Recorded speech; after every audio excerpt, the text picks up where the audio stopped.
Welcome back. All right, so some news of the day for all you fine people for your Friday, March 25th. And so it's back to just the injury stuff. All the trade speculation stuff's gone, at least until we're done the season. And who am I kidding? It'll come back within weeks, right?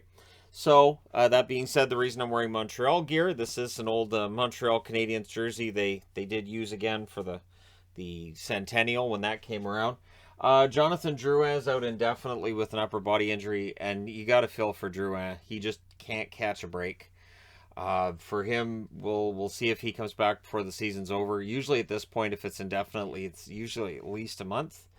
Gallagher's out a week. He's got a lower body injury he's dealing with, so he'll be back. But yeah, it's gonna be another rough month for Montreal. But I think we knew that anyways. I mean, they sell at the deadline and all that. So yeah. And also for Vegas, things tough for them when it comes to man games lost this year. Howden's out of the hospital, so he gets hit into the boards last night. It looked rough. He ended up being taken off on a stretcher. He did go to the hospital. He's out today. There's nothing that's broken. However, he is not going to be back for a while. I would think there has to be a concussion involved. I would think he's probably out for the rest of the regular season. Plus, Max Pacioretty, who's been at practice getting ready to come back, left morning skate yesterday, and Peter DeBoer confirming that it is a setback and is delaying his return. So he was progressing, and now we're back into they're not sure how long he's going to be out for. It could be for a while longer. And again, we're only a month out till the end of the season. So if Vegas is going to get into the playoffs, they may have to do it without the scoring of Max Pacioretty. Speaking of players out of the lineup, a little bit of a different situation with the Flames. It would appear, according to multiple outlets, that Sean Monahan will be a healthy scratch tonight for the Calgary Flames, which would have been unthinkable as recently as, last year? Monahan, offensively, it just hasn't been there this year, and it's just not working out. So I would imagine they might have put him out there at the deadline. Maybe there weren't takers. Yeah, it's just speculation. But yeah, Sean Monahan, healthy scratch for tonight's game. That appears to be the case. And then you wonder if they win that game and if they have a really good, one line through fourth line night and nobody gets hurt, does Monahan end up being scratched for the next one too? So yeah, Monahan, it's been a tough go for him this year. I would expect him to be in another jersey next year. But yeah, and speaking of which, Victor Rask recalled by the Seattle Kraken. He's recently been traded by Minnesota, of course. And he's trying to audition for a job with Seattle. So he's been recalled for them. The points totals aren't where you'd like them to be. His contract is not great. But we'll see how Rask does in Seattle.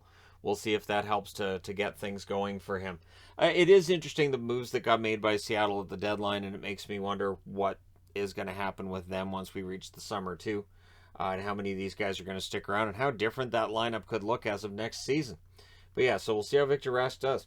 Bowen Byram may travel with the Colorado Avalanche, and that's good. I'm sure they'll be glad to see him around, but his return is still unlikely at this point.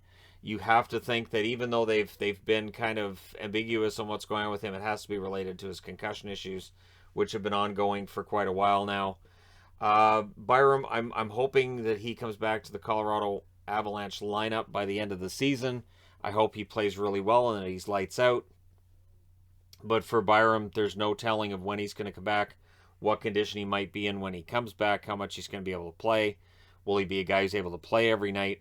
So, yeah, Byram, and it feels like he's way too young for us to be having these questions about him, but it does happen, and it's happening with him right now. Mark Borvietsky, week to week for the Nashville Predators, upper body injury for him. The good news is that Borvietsky, being out of the lineup, Nashville does have some toughness outside of him, as evidenced by the number of hits they throw. Although if they're without Jeannot for longer than just the game that he missed last night, that could hurt him. Tanner Jeannot was out last night. I haven't seen anything saying how long he's going to be out. It sounds like it's just a day-to-day thing. But yeah, so that's where we're at with Borvietsky. It's going to be week to week. Interesting, being reported by Frank Saravalli in Daily Faceoff, that the playoff salary cap, so the LTIR loophole that we all know about, the GMs may discuss it this weekend in a meeting. So Discussing it doesn't mean it's going to change, but discussing it means there are general managers in the league who don't like it. So if they did away with that loophole in the playoffs, I'm sure there would be fans that would like that. I'm sure there are teams that wouldn't, and there'll be fans that wouldn't either. But it'll be interesting to see if this is the first step towards that being the case, where we have a salary cap in the regular season that actually does still exist in the playoffs.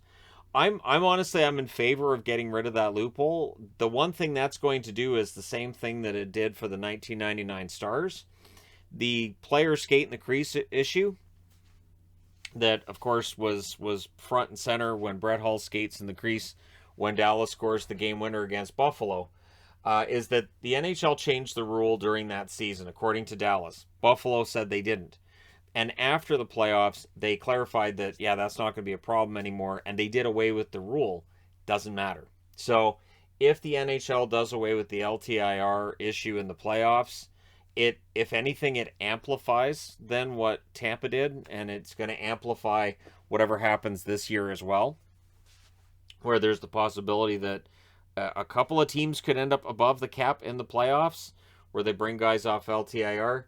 But it is something that's more prominent right now. At least it feels to be more prominent right now, and I think the flat caps absolutely had a huge effect on that. So that should go away as the salary cap starts going up again. It's supposed to go up by $1 million next season, so that should help some teams out. Although $1 million is not going to solve everybody's issues. Good news from last night's game, Connor McDavid. Not only did the Oilers win, but McDavid hit 60 assists. This is the 6th straight season he has hit 60 assists or more. And he is now second on the all-time list with that. The only player with more 60 assist seasons in a row is Wayne Gretzky, who did it 13 times in a row. Gretzky's passing instincts were just fantastic. And I will agree, too, with announcers I heard the other night talking about how Gretzky was very unselfish after his first few years in the league, where he was putting up 80, 90 goals. And his goal totals dropped. And he probably could have scored another 100, 200 more goals, but he loved to pass the puck. So Gretzky's record is pretty safe. I mean, McDavid could put up 60 assists this season for 7 more years, but it's a tough call. It is not easy to hit the 60 assist mark, and so kudos to McDavid for being able to do it, especially since he did it last year in a season that only had 56 games. Patrick Laine making news today and trending today and all that stuff. He is this is tonight his first visit to the Winnipeg Jets as a visitor. Patrick Laine, of course, had a pretty good relationship with some in Winnipeg, not so great relationship with others, so it's going to be interesting to see how things go tonight. Will fans boo him in Winnipeg? Will he get cheered? Will he get, like, when his tribute thing goes up, will they be really nice to him? And, of course, when he's out on the ice against his former teammates, how cordial will they be? So that game's on tonight. I, of course, will be watching all 5, as I always do. And yeah, so that'll be interesting to watch. Let me know your thoughts in the comments section below as always. Don't forget to hit like and subscribe if you're browsing your way through, you just happened upon this video. Thank you guys so much for watching, for all your support. I will talk to you again soon.